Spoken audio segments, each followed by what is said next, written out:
To find Nauru on a map, you need a very good map, one that doesn't just show continents, but every tiny island scattered across the Pacific's endless blue, and even then, you'll need a very sharp eye, because Nauru is so small it's easy to miss, even when you know where to look. It's a tiny dot in the vast Pacific, so small you could drive around it in just 20 minutes, barely enough time to finish a favorite song. The island is just 21 square kilometers, about the size of a medium airport, or a single city neighborhood in a big metropolis. Its nearest neighbor is 300 kilometers away. Australia is 4,000 kilometers off. Nauru sits alone, surrounded by thousands of kilometers of open water. This is remoteness on an epic scale, where the horizon stretches forever, and the ocean is both a moat and a highway. Nauru is a single, raised coral atoll, a lonely outpost, the world's smallest island nation, perched on ancient coral and surrounded by deep blue.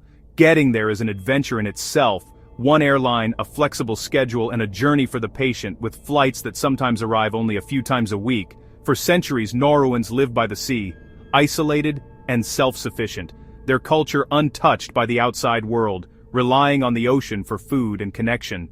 Today, it's one of the least visited countries on Earth. Few travelers make it here, and those who do find a place far from the usual tourist trail. No sprawling resorts, no glossy brochures, just a quiet presence and a story bigger than its landmass, waiting to be discovered. Nauru doesn't shout for attention. It waits, a small community on the edge of the world, living life at its own pace. To understand Nauru is to understand true isolation, a tiny society holding on against the immense Pacific, shaped by solitude and resilience. Here, the ocean is both a barrier and a lifeline, shaping every aspect of life and reminding everyone just how small and how remarkable this island truly is. In a world obsessed with travel, where millions chase the next big destination and airports overflow with eager adventurers, there's one place that remains almost entirely off the radar. Almost nobody goes to Nauru.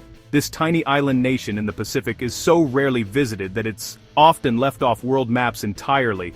Only a few hundred tourists visit each year. You could meet them all in a week. It's a place where you'll never find crowds, and you might even have the beaches all to yourself. It's hard to get to, with no budget flights and a journey that requires real determination. The few flights that do arrive are often half-empty, and schedules can change at a moment's notice.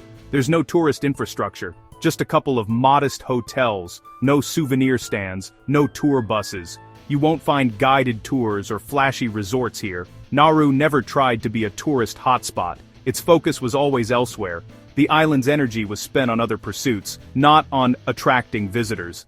This lack of visitors preserves authenticity. Here, you're not just another tourist, but a curiosity. Locals notice your presence, and you stand out in a way that's rare elsewhere. People greet you, ask where you're from, and genuinely want to know why you've come. The warmth and curiosity of Nauruans make every encounter memorable. The island's dramatic story is written on its landscape, not in museums. Every scar and pinnacle tells a chapter of its past. For much of the 20th century, Nauru was, per capita, one of the world's richest nations. Its brief era of wealth was legendary, and the signs of that prosperity still linger. The secret? Phosphate, ancient bird droppings turned to gold. This unlikely resource brought unimaginable riches to the island. This discovery in 1900 transformed the island's fate, setting the stage for a wild boom and a spectacular bust. The world came knocking, but the good times didn't last. Nauru's story is a rags to rags tale, unique in the Pacific. Its journey is a cautionary one, full of lessons about fortune and loss. Its fortunes would rise and fall on the back of its buried treasure. Today, Nauru stands as a living reminder of how quickly everything can change, and how isolation can sometimes preserve the most authentic stories of all.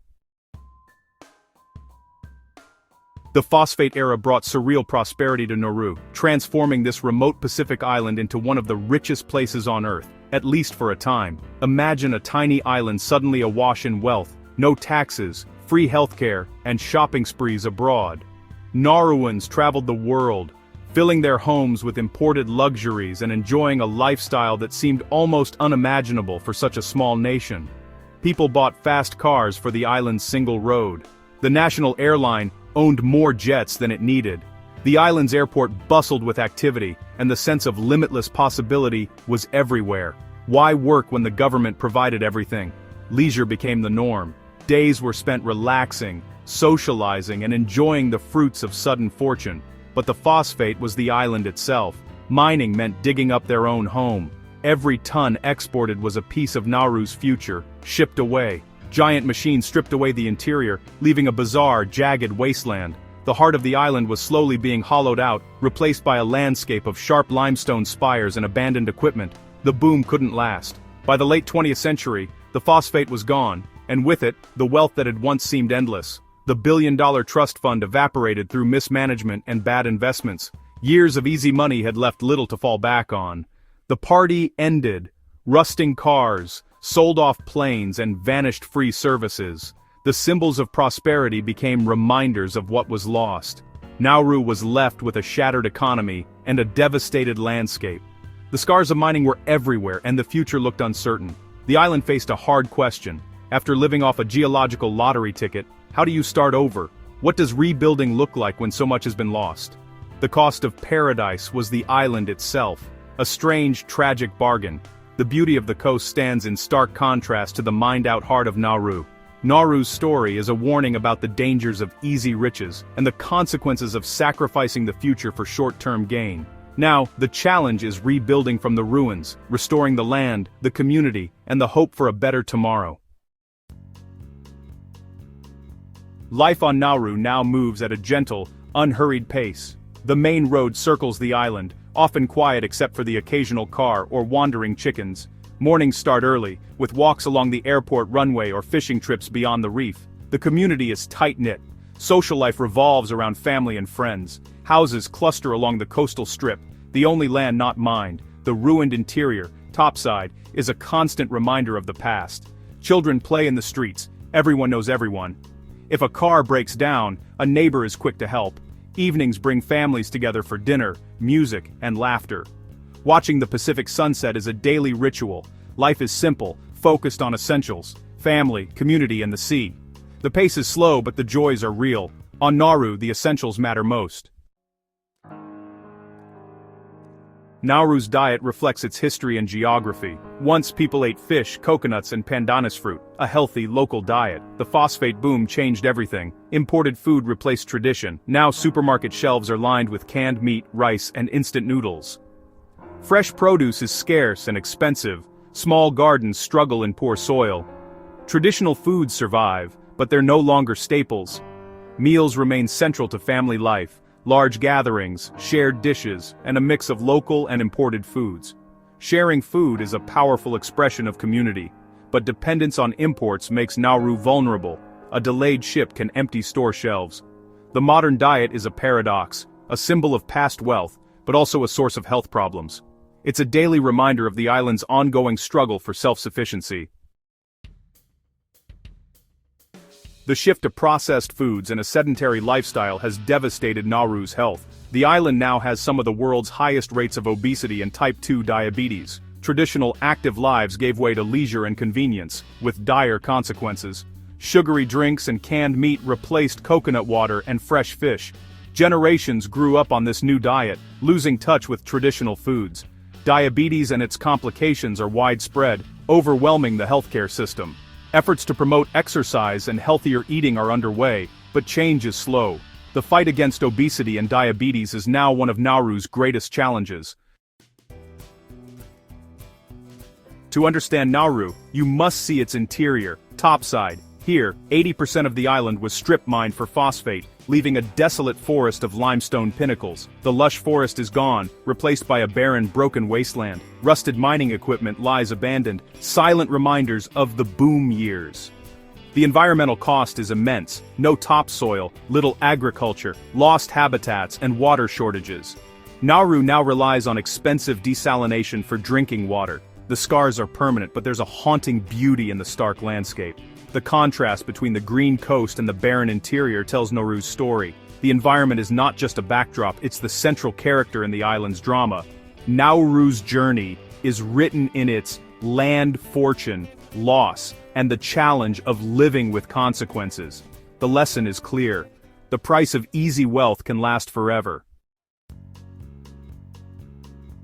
Despite immense challenges, Nauru's spirit endures. The heart of the island is its people, warm, welcoming, and resilient. Community is everything. People look out for one another. Ancient traditions like fishing and navigation survive, alongside modern influences. Music, dance, and the Nauruan language are celebrated, even as global pop culture seeps in. Weightlifting is a national obsession, bringing pride and international recognition.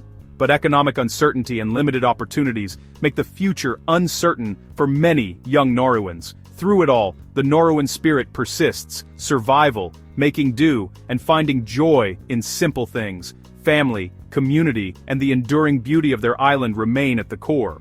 Nauru's culture is a blend of past and present, always adapting. Nauru was once called Pleasant Island, known for its beauty and friendly people. Today, it's a place of paradox, a scarred paradise, a once rich nation now struggling. Nauru's story is a cautionary tale about the dangers of exploiting non-renewable resources. Sudden wealth disrupted society and left lasting problems. The island's experience mirrors global challenges: resource depletion, environmental damage, and consumerism. But Nauru's story is also one of resilience. The people have endured colonialism, war, boom, and bust. Their culture and community remain strong, facing challenges with quiet determination. Nauru teaches us the importance of protecting our environment and valuing human spirit over material wealth. Pleasant Island's story of survival and resilience is one the world should remember.